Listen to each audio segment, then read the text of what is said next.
मंच पर उपस्थित राजस्थान के स्पोर्ट्स मिनिस्टर माननीय राज्यवर्धन जी, उनके खड़े होने से ही आप सभी उत्साहित हो गए। बात सुनने के बाद और भी उत्साह बढ़ गया।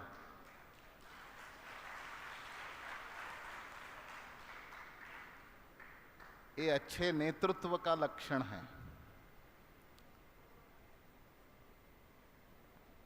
ऐसे राज्यवर्धन जी को मैं हृदय की गहराई उनसे प्रणाम समर्पित करता हूं।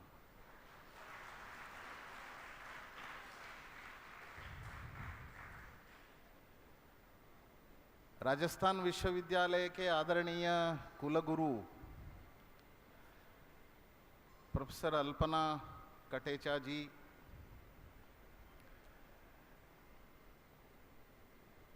वो बहुत सक्षम रीति से, समर्थ रीति से विश्वविद्यालय को वो चला रहे हैं, इसीलिए भी उनको मैं प्रणाम समर्पित करता हूं।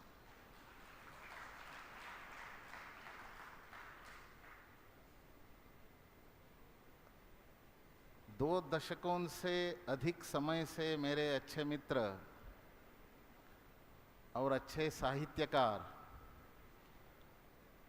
और खड़े खड़े, बैठे बैठे, चलते चलते युवाओं के हृदय में देशभक्ति भरने वाली कविताओं को लिखने वाले ऐसे आत्मीय मित्र श्रीकांत जी, उनको भी मैं प्रणाम समर्पित करता हूं।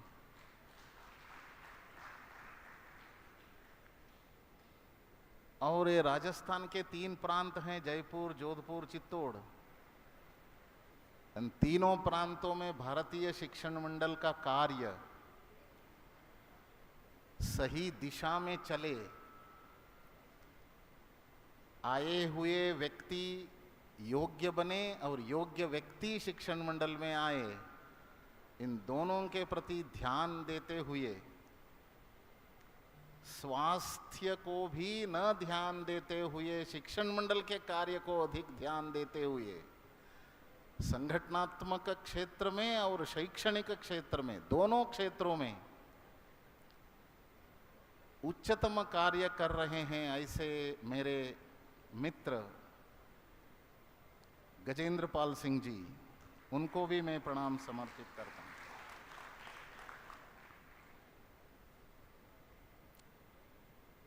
और यहाँ बैठे हुए अनेकों श्रेष्ठ ज्येष्ठ महानुभावों के चरणों में भी मैं समर्पित हूँ, प्रणाम समर्पित करता हूँ। और आप सभी लोग, शिक्षक, छात्र, छात्राएं, आपको भी प्रणाम समर्पित करता हूँ। इसीलिए सबसे बड़ा कठिन काम यानी भाषण सुनना, इसके लिए बहुत धैर्य लगता है।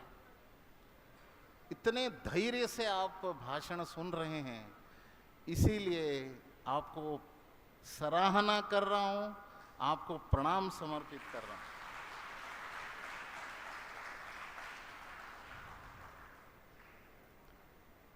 मैं सभी से निवेदन करता हूं कि मैं जो बोलने जा रहा हूं, मेरे मन में जो विचार है वो आपके मन में ट्रांसफर करने, स्थानांतरण करने में जा रहा हूं। आपस में जिन जिन को बातचीत करनी है वो कर सकते हैं ये सभागार के बाहर जाकर, नहीं तो आप यही बैठकर बात करने की इच्छा रखते हैं तो मैं चुप हो जाता हूं, क्योंकि मैं ध्वनिवर्धक के माध्यम से बोल रहा हूं, आपके पास ध्वनिवर्धक नहीं है। यदि आप बोलेंगे, मैं बोलूंगा, तो आपकी बातचीत के लिए वो बाधा बन जाती है मेरी बात। इसीलिए मैं चुप हो जाता हूं। आपकी बातचीत समाप्त होने के बाद समय बचता है तो मैं बोलता हूं। क्या करें? मैं बोलूं? आपकी अनुमति लेकर बोलना चाहता हूं। क्या करूं? बोल सकता हूं? तो आप बंद करना चाहिए बातचीत। चारों ओर जब शोर मचता है, शोर ही शोर है, तब एकाग्रता मायना रखता है। इसीलिए हम सभी एकाग्रता से ध्यान पूर्वक इस कार्यक्रम में भाग लेना चाहिए, ऐसा मुझे लगता है। और एक भरोसा भी आप दिलाता हूं कि यह भाषण अंतिम भाषण है। अंतिम भाषण सुनना ये भी बहुत कठिन होता है, और मेरे लिए भी, आपके लिए भी, लेकिन सुनना ही है। इसीलिए मुझे बोलना भी है। मैं बोलूंगा, आप सुनेंगे, कष्ट हो या आसान हो। एक कार्यक्रम बहुत महत्वपूर्ण होते हैं। कार्यक्रम दिशा दिखाने के लिए होते हैं, टाइम पास के लिए नहीं होते। कोई कार्यक्रम टाइम पास के लिए नहीं होना चाहिए, क्योंकि इसके पीछे सैकड़ों कार्यकर्ताओं का लंबे समय तक परिश्रम लगा हुआ रहता है। इसीलिए टाइम पास के लिए कार्यक्रम नहीं है। प्रत्येक सहभागी के जीवन को उत्थान की ओर ले जाने के लिए जो दिशा चाहिए, वो दिशा प्रदान करने वाला उद्देश्य कार्यक्रम के पीछे होता है, होना भी चाहिए। भारतीय शिक्षण मंडल का प्रत्येक कार्यक्रम केवल यहां उपस्थित हैं ऐसे सहभागियों के हृदय तक पहुंचने के लिए नहीं है। इस कार्यक्रम को परोक्ष अप्रत्यक्ष रूप से आभासी माध्यम से जितने भी लोग देख रहे हैं, उन सभी के हृदय तक यह संदेश पहुंचना चाहिए, ताकि यह देश फिर से उठ खड़े हो जाना चाहिए। देश तब उठेगा जब हम उठ जाते हैं। हम और देश अलग नहीं हैं। मैं और देश अलग नहीं हूं। स्वामी रामतीर्थ लाहौर में भाषण करते हुए उन्होंने कहा, मैं ही भारत हूं, मेरा सिर हिमालय है, मेरी कटी विंध्य पर्वत है, मेरा पैर सागर मेरा पैरों को धो रहा है, मैं ही भारत हूं, मैं ही शंकर हूं। मैं एक कदम आगे बढ़ता हूं तो भारत आगे बढ़ता है। लाहौर के कॉलेज में उनका भाषण सुनते हुए बैठे हुए हजारों छात्र रोमांचित हुए।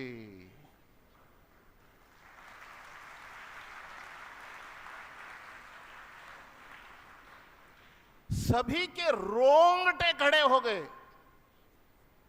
मैं ही भारत हूं, भारत ही मैं हूं, यही अद्वैत है। द्वैत से, द्वैत यानी दो भाव, अद्वैत यानी एको भाव, एक रूप हो जाना चाहिए। अभी हम द्वैत भाव में हैं। जब भारत से एक रूप हो जाएंगे, तब अद्वैत की अवस्था तक पहुंच जाएंगे। भारत बनना ही अद्वैत की दिशा में आगे बढ़ना है। यही अध्यात्म है, यही वेदांत है। इसीलिए भारत को अपनाना यहां के प्रत्येक व्यक्ति का धर्म है। भारत का जो भी है उसको स्वीकार करना चाहिए, आत्मसात करना चाहिए और जीना चाहिए। भारत को जीने से हम भारत बनते हैं, भारत को सुनने से हम भारत नहीं बनेंगे। इसीलिए हमारे शरीर के कण कण में, रोम रोम में भारत बसना चाहिए। इसीलिए मैं अभी नारा लगाता हूं, प्रतिसाद कैसे आएगा देखेंगे। बोलो भारत माता की। नहीं, विश्व के कोने कोने तक जी रहे ऐसे प्रत्येक भारतीय के पास यह आवाज पहुंचनी चाहिए। बोलो भारत माता की। फिर भी छत वैसे के वैसे रहा है।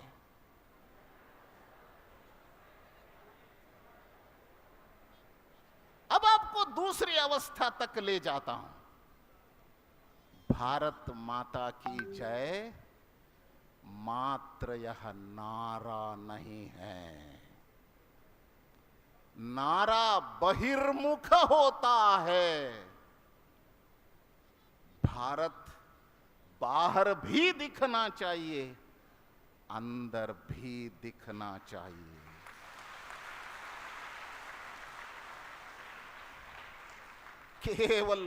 केवल नारा लगा के हम भारत नहीं बन सकते, लेकिन नारा लगाना आवश्यक है, क्योंकि भारत क्या है ये दुनिया के कोने कोने तक समझने के लिए आवाज, धर्म की संस्थापना के लिए, सत्य की प्रतिष्ठापन करने के लिए आवाज उठाना ये सज्जन शक्ति का लक्षण है। आज का जो व्यास पूजन है, इसी आवाज को बुलंद करने के लिए मनाया जा रहा है। धर्म को प्रतिष्ठापित करने के लिए, सत्य के प्रति प्रत्येक व्यक्ति की निष्ठा मजबूत करने के लिए और अपने आसपास जी रहे सभी जीव मात्र को सुखी बनाने के लिए प्रत्येक भारतीय, प्रत्येक मनुष्य इस विश्व में जो जी रहा है वो सुखी बनना चाहिए, उत्थान की ओर ले जाना चाहिए अपने जीवन को। अपने जीवन का लक्ष्य को प्राप्त करना चाहिए।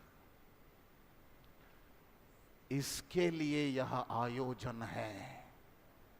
इसमें गुरु की महत्ता हम तुलना ही नहीं कर सकते। गुरु के बिना मनुष्य का विकास हो ही नहीं सकता। प्रत्येक व्यक्ति अपने जीवन में उत्थान की ओर ले जाने के लिए गुरु की आवश्यकता अनिवार्य है। मैं गुरु की संकल्पना आपके सामने रखना चाहता हूं।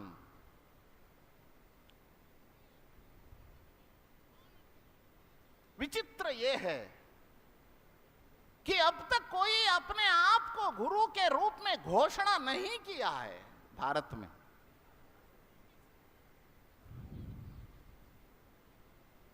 क्यों नहीं किया? वो खुद को गुरु मानते ही नहीं है। जो सही गुरु है वह खुद को गुरु मानता नहीं है। क्यों नहीं मानता? संकल्पना क्या है? जो व्यक्ति जीवन में हर पल हर क्षण सीखने के लिए तत्पर होता है, जो सीख रहा है उसको लेकर उसमें तल्लीन हो जाता है, उसी में लीन हो जाता है, वही गुरु बनने की योग्यता रखता है, अर्हता रखता है। उपदेश देने वाला गुरु नहीं बन सकता। जो आचरण में नहीं है, वाणी में उपदेश देता है, आचरण में नहीं है, ऐसे व्यक्ति गुरु नहीं बन सकता। जो प्रत्येक क्षण सीखने के लिए तत्पर है, तल्लीन है, उसी में लीन हो जाता है, वही गुरु बन सकता है। लेकिन खुद को गुरु मानता नहीं है, तब गुरु कहां निर्माण हुआ? माननीय राज्यवर्धन जी बहुत सटीक शब्द उन्होंने कहा गुरु के बारे में। वो मौल्य है, मूल्य है। गुरुत्व एक मूल्य है। वो शिष्य बनने वालों के हृदय कमल में वो विकसित होता है। जो सामने वाला हर पल हर क्षण सीखने के लिए तत्पर, तल्लीन और लीन होने वाला होता है, उसके अंदर गुरुत्व का भाव को, शिष्य के भाव, उसके अंदर गुरुत्व को ये शिष्य देखता है, तब गुरुत्व का भाव शिष्य के हृदय में विकसित होता है। तब जाकर उस व्यक्ति को यह व्यक्ति शिष्य गुरु के रूप में स्वीकार करता है। ये गुरुत्व है। वेदों में स्पष्ट रूप से लिखा हुआ है, आप सबको मालूम है। ओम सहनाववतु। हम दोनों का वहन, जीवन का निर्वाह, हम दोनों साथ साथ चलें। सहनौ भुनक्तु, हम दोनों का भरण पोषण एक साथ हो। सहवीर्यं करवावहै, हम दोनों साथ साथ वीर्यवान बने। तेजस्वी नावधीतमस्तु, हम दोनों साथ साथ तेजस्वी बने। कभी भी एक गुरु और शिष्य दोनों की प्रार्थना है। कभी भी गुरु ऐसे नहीं कहा मैं आपसे श्रेष्ठ हूं। ऐसे जी रहे हैं, ऐसे अनेकों श्रेष्ठ शिक्षकों को मैंने देखा, मेरा जीवन धन्य हो गया। ऐसे में से एक शिक्षक का सम्मान इस मंच पर हुआ। इस मंच को, ऐसे शिक्षकों का सम्मान करने से भारतीय शिक्षण मंडल का मंच और अधिक गौरवान्वित महसूस हो जाता है। ऐसे शिक्षक अभी जीवित है। आईसीयू में रहते हुए अंतिम सांस तक पढ़ाने का कार्य कर रहे हैं। ऐसे शिक्षकों से मैं मिला हूं। एक शिक्षक मुसलगांवकर, बीएचयू में शिक्षक, आईसीयू में रहते हुए पीएचडी छात्रों को वो गाइड कर रहे थे। ऑक्सीजन ले रहे हैं, गले से अन्न ले रहे हैं, लेकिन पढ़ा रहे हैं। क्या श्रेष्ठता है। सीवी रामन थे, उनको भारत रत्न पुरस्कार देने का ऑफर सरकार ने दिया।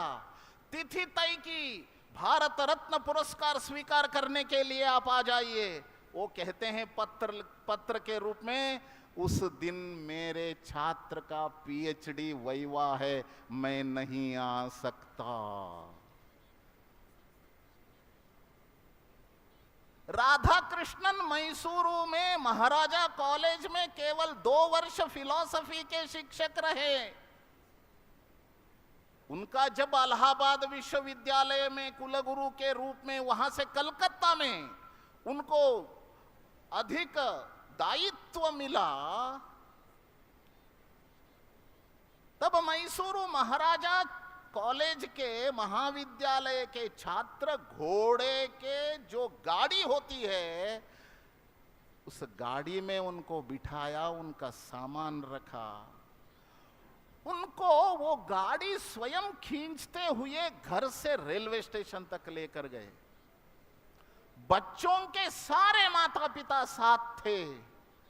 ट्रेन जब निकली, राधा कृष्णन जी के आंखों में आंसू, खड़े हुए सारे बच्चों के आंखों में आंसू।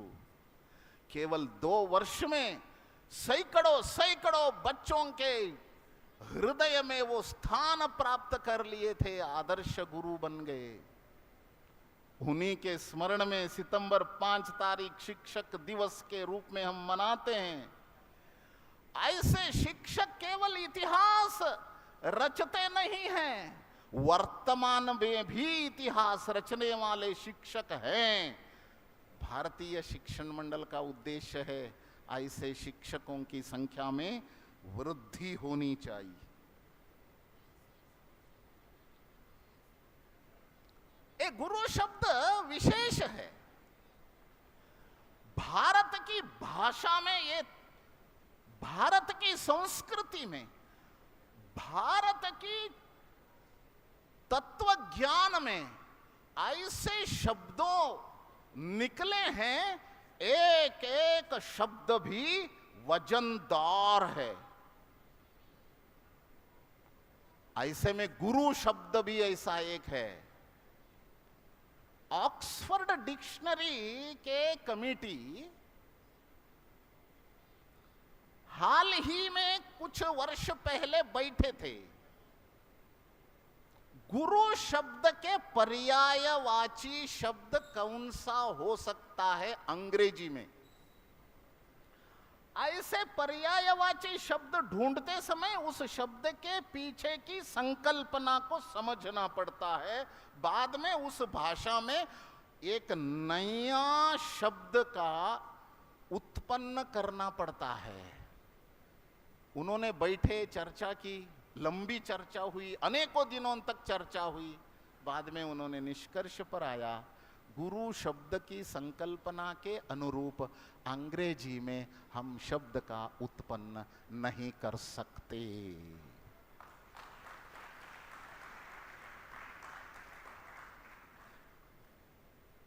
ताली सुनने के लिए मैं मौन नहीं हुआ था, मैं जो कहा वो आपके अंदर उतरे, इसीलिए मैं शांत था। तब ऑक्सफोर्ड डिक्शनरी वाले तय किए, गुरु शब्द की पर्यायवाची हम उत्पन्न नहीं कर सकते, इसीलिए गुरु शब्द को वैसे के तैसे अंग्रेजी में हम ले लें। हाँ, भी ऑक्सफोर्ड डिक्शनरी देखिए, गुरु शब्द अंग्रेजी का बन गया है। संकल्पना वही है, भारतीय संकल्पना। ऐसे स्पेनिश, सारे यूरोपियन डिक्शनरी देख लीजिए, जर्मन भाषा में, इटली भाषा में, स्पेनिश भाषा में, फ्रेंच भाषा में देख लीजिए, सारे यूरोपियन भाषाओं में गुरु शब्द को जैसा है वैसे ही अपनी भाषा में ले लिया है। पूरे चीनी भाषा में यही गुरु शब्द का उपयोग होता है। लंबी सूची मैंने बनाया हूं, 200 से अधिक भाषाओं में गुरु शब्द ही उपयोग होता है। कितना गर्व का अनुभव हमको करना है। लेकिन गुरु की संकल्पना को जब तक हम आत्मसात नहीं कर सकते, तो गुरु यह शब्द को वजनदार बनाए रखने का काम हम सभी का है। इसीलिए उस शब्द को आत्मसात करना चाहिए।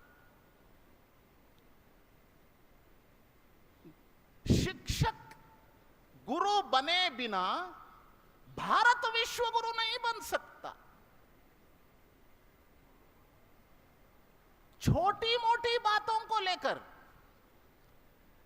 एक बस में बैठा है, वो बाहर खिड़की से थूकता है, किसी के ऊपर वो थूक गिरता है, वो छिड़ जाता है, गलती किसकी? वो बस में बैठा हुआ क्यों थूका? आए हुए व्यक्तियों को, आते जाते व्यक्तियों को न देखते हुए क्यों थूका? और बस में बैठकर वो सड़क पर क्यों थूका? थूकने के लिए एक जगह है, ये मालूम नहीं है क्या?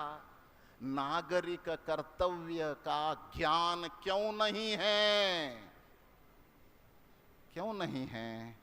उनको विद्यालयों में शिक्षक पढ़ाया नहीं है, परिवार में माता पिता पढ़ाया नहीं है, घर में माँ पिता शिक्षक हैं, विद्यालय में, महाविद्यालय में शिक्षक ही गुरु है। ऐसे अभी जो दुर्दशा देश में जो दुर्दशा हम देख रहे हैं, उन सारी दुर्दशाओं का जिम्मेदार कोई लेना है तो शिक्षक को ही लेना चाहिए। यानी इस देश को फिर से उत्थान की ओर ले जाना है तो केवल शिक्षक ही बन सकते हैं। इसीलिए शिक्षक की प्रगति और देश की प्रगति दोनों समानांतर है, यानी दोनों साथ साथ चलते हैं। शिक्षक की प्रगति नहीं होती तो देश की प्रगति नहीं हो सकती। इसीलिए शिक्षक कैसे गुरु बनना चाहिए, क्या प्रक्रिया है, ये बता के मैं समाप्त कर देता हूं और 5 मिनट लेता हूं। पहला काम शिक्षक करना है, पहले स्वयं का उदाहरण रखना, खुद का आदर्श प्रस्थापित करना। आदर्श प्रस्थापित किए बिना शिक्षक गुरु की दिशा में आगे नहीं बढ़ सकता। ये पहला काम है। दूसरा काम है छात्रों के साथ अंदर से जुड़ जाना चाहिए, कनेक्ट होना। प्रत्येक छात्र के साथ कनेक्ट होना, तब समाज में भी हर व्यक्ति के साथ कनेक्ट होने की शक्ति आ जाती है। कनेक्ट होना इसका मतलब है मां बनना। मां बने बिना शिक्षक गुरु नहीं बन सकता। मां और बेटा, मां और बच्चा, इन दोनों के बीच की जो आत्मीयता है, उसकी तुलना किसी और से कर ही नहीं सकते। इतना पवित्र है, इतना श्रेष्ठ है। इसीलिए शिक्षक मातृवत बनना चाहिए गुरु बनने की दिशा की यात्रा में। केवल आत्मीयता से चलेगा क्या? नहीं चलेगा। आत्मीयता में कभी कभी मोह आ जाता है। मोह से परे होने के लिए अनुशासन चाहिए। इसीलिए अनुशासन के प्रतीक पिता होते हैं। पितृवत बनना चाहिए शिक्षक को, मातृवत बनना चाहिए, पितृवत बनना चाहिए। आपस के संबंध को बनाए रखने के लिए आत्मीयता के साथ अनुशासन अनिवार्य है। अनुशासन नहीं है, केवल आत्मीयता है तो गलती होती है, हो सकती है नहीं, गलती होती है। आत्मीयता नहीं है, केवल अनुशासन है, कनेक्ट हो ही नहीं सकते, वो दूर चले जाते हैं। इसीलिए आत्मीयता के लिए माता बनना चाहिए, अनुशासन के लिए पिता बनना चाहिए। ये दोनों के साथ साथ मित्रवत बनना चाहिए, डर के बिना, मोह के बिना शिक्षक के साथ सारे विषय शेयर करने के लिए मित्रवत बनना चाहिए। आजकल बच्चे जिनके साथ शेयर नहीं करना चाहिए, ऐसे व्यक्तियों के साथ शेयर करते हैं। इसके कारण वो जो सुझाव नहीं देना चाहिए ऐसे सुझाव देते हैं। इसीलिए ये जो नहीं करना चाहिए वो करता है, इसीलिए जो नहीं होना चाहिए वह हो जाता है। इसीलिए शिक्षक एक काउंसलर है, मित्र है, 24 घंटे उपलब्ध होना चाहिए छात्रों को, 24 आवर्स अवेलेबल। इसे मित्रवत बनना चाहिए। ये सारे होने के लिए संतवत बनना अनिवार्य है। समर्पण के बिना मनुष्य का विकास किसी क्षेत्र में नहीं हो सकता।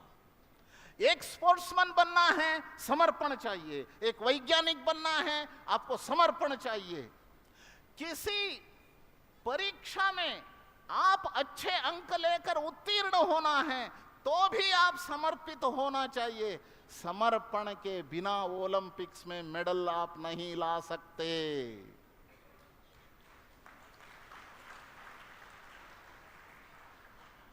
इसीलिए सीखने के लिए तत्परता, सीखने के लिए तल्लीनता, जो सीख रहे हैं उसी में लीन हो जाना। इसका पूरा तीनों को एक ही शब्द में बोलना है तो हनुमान जी बन जाना, हनुमान बनना।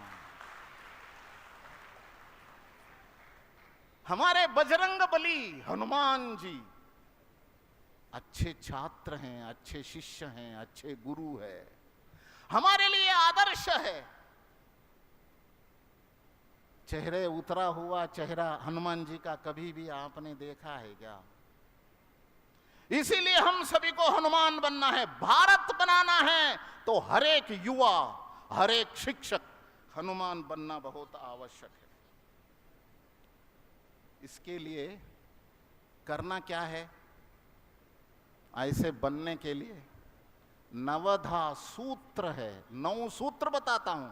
वो सूत्र अभ्यास वर्ग का विषय है, प्रशिक्षण का विषय है। केवल सूत्र बता के मेरा भाषण में समाप्त कर देता हूं। बुद्धि की अति उच्चतम अवस्था तक पहुंचना शिक्षकों को अनिवार्य है, छात्रों को भी अनिवार्य है। बुद्धि की उच्चतम अवस्था तक पहुंचना है। उसका चरण कौन से हैं? श्रद्धा, ये पहला चरण है। श्रद्धा के बिना यदि बुद्धि विकास होती है तो विनाश की ओर हमें ले जाती है। इसीलिए श्रद्धा नींव है, भक्ति नींव है। श्रद्धा और विश्वास, श्रद्धा और भक्ति के बिना बुद्धि विकास होता है तो कम्युनिस्ट बन जाता है। कमी निष्ठा में कमी, वही कम्युनिस्ट है। अरे वो विध्वंसकारी होता है, विनाशकारी होता है, विघ्न संतोषी होता है। इसीलिए बुद्धि, केवल बुद्धि का विकास नहीं, श्रद्धा के नींव पर बुद्धि का विकास। इसीलिए पहला श्रद्धा है, वहां से मेधा शक्ति का विकास, उसके बाद प्रज्ञा शक्ति का विकास। श्रद्धा, मेधा, प्रज्ञा, प्रतिभा, धृति, धी। ये धी चरम सीमा है। बुद्धि विकास की चरम सीमा श्रद्धा के आधार पर ही होना चाहिए। ये कहां से इस प्रक्रिया को धी तक पहुंचने का मार्ग कौन सा है? पहला है श्रवण। आप सभी श्रवण कर रहे हैं, ऐसे श्रवण करने से नहीं चलेगा। ध्यान पूर्वक श्रवण, उसको उतारना कैसे? ये प्रशिक्षण का विषय है। श्रवण, बाद में दूसरा बिंदु है चिंतन। जो श्रवण हम करते हैं उसको चिंतन करना चाहिए, तब अनेकों प्रश्न मन में आ जाता है। तब तीसरा चरण है अध्ययन। संबंधित ग्रंथों का अध्ययन करने से कुछ प्रश्नों का उत्तर मिल जाता है, फिर भी अनेकों प्रश्न खड़े हो जाते हैं अध्ययन के बाद। तब विश्लेषण चौथा। विश्लेषण करने से बुद्धि तीक्ष्ण होती जाती है। विश्लेषण के बाद पांचवा है आत्मावलोकन। आत्मावलोकन के बाद प्रवचन। प्रवचन यानी व्याख्यान नहीं है, प्रवचन यानी 1-to-1 डिस्कशन। अपने गुरु के साथ बैठकर श्रवण, चिंतन, विश्लेषण, आत्मावलोकन, ये सभी करने के बाद जो प्रश्न बचे हुए रहते हैं वो गुरु के पास बैठ के उसका समाधान प्राप्त करना चाहिए।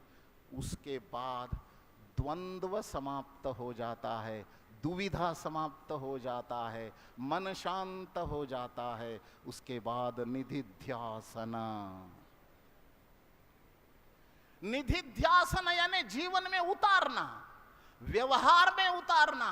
आचरण में नहीं लाते तो आचार्य नहीं बन सकते, गुरु बनना दूर है। इसीलिए आचरण में लाने से ही आचार्य बन जाते हैं। यहां बैठे हुए हम किसी नौकरी करे, किसी उद्योग करे, किसी व्यवसाय में लग जाए, लेकिन आचार्य बनना आवश्यक है, क्योंकि आचरण में लाए बिना हम आचार्य नहीं बन सकते।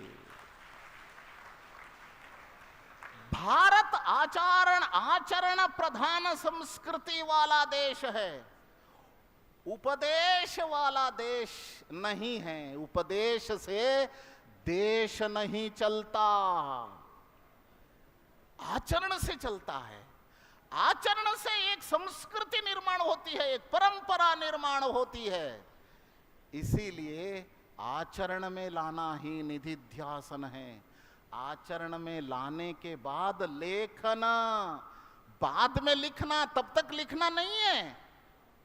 आचरण में लाने के बाद लिखना, आत्मसात बनने के बाद लिखना। वो लेखन ऐसा होता है, उसको बार बार पढ़ने की इच्छा होती है। पढ़ते पढ़ते पढ़ते पढ़ते आनंद की वृद्धि होती है, धीरे धीरे और पढ़ने की इच्छा होती है। ऐसे पढ़ते समय लगता है मैं ही लिखा हूं क्या, तब लगता है मैं नहीं लिखा हूं, मुझसे लिखवाया गया है।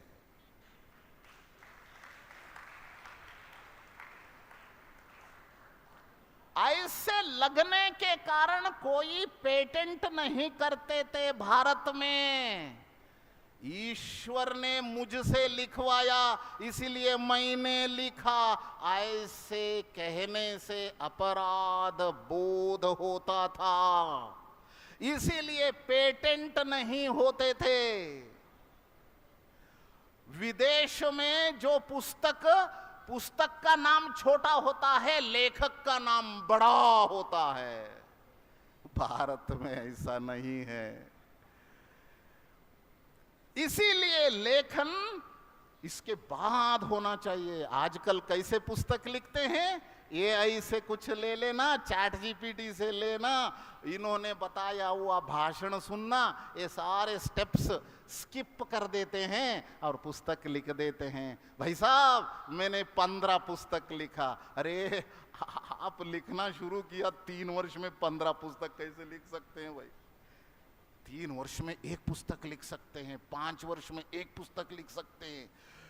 तब उसको पढ़ने के लिए हजारों सैकड़ों अनगिनत लोग आनंद का अनुभव करते हैं। जीवन में परिवर्तन लाने की शक्ति ऐसे अक्षरों में होता है। अक्षर यानी जो क्षर नहीं होता, ये जो नाश नहीं होता, वही अक्षर है। उसके बाद व्याख्यान।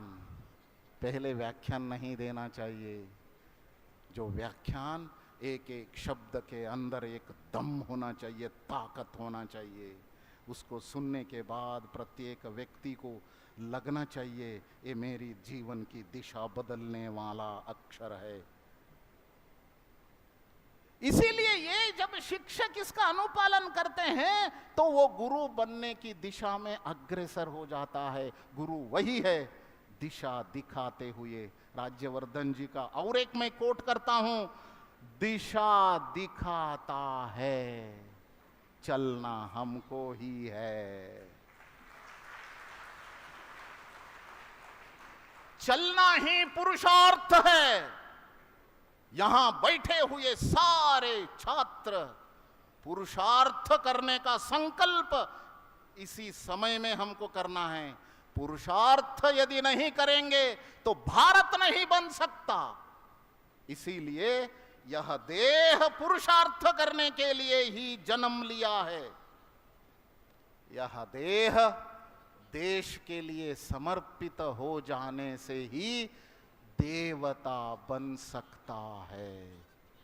इसीलिए इस देश को देवता के दृष्टि में यदि आप देखोगे तभी यह देह देश के लिए समर्पित हो जाता है।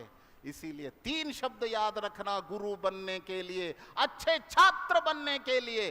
दोनों के बीच श्रेष्ठ पवित्र मातृवत पितृवत मित्रवत संतवत संबंध रखने के लिए, गुरु शिष्य परंपरा को और पुनरुत्थान करने के लिए हम 3 शब्द याद रखना, देह देश और देवता। यह देह देवता बनना ही है। ऐसे देवता बनने के लिए बीच में देश है। उस देश के लिए संपूर्ण समर्पित हुए बिना देवता बन ही नहीं सकता। तब हम व्यास बन जाते हैं। मैं मां भारती और मां सरस्वती गुरु व्यास महर्षि जी से उनके चरणों में मैं प्रार्थना करता हूं, ऐसी एक दिशा आप सभी के जीवन में मिल जाए, एक गुरु मिल जाए। वो हमारे पास नहीं आएगा, हम ढूंढते जाना पड़ता है। ऐसे करते हुए आप सभी का जीवन उत्थान की ओर होना चाहिए, उत्थान की ओर जाना चाहिए। और हम सभी के इन्हीं चरम चक्षुओं के माध्यम से भारत विश्व गुरु बनता हुआ पूरे विश्व के करोड़ों करोड़ों करोड़ों अरब लोग, अरब यानी अरब देश के लोग नहीं, अरब कोटि लोग भारत को भक्ति से वंदन करता हुआ भारत माता की जय नारा विश्व में गूंजने के समान हम सभी अपना जीवन गढ़ाएं और गढ़े। ऐसी प्रार्थना करते हुए मेरी वाणी को विराम देता हूं।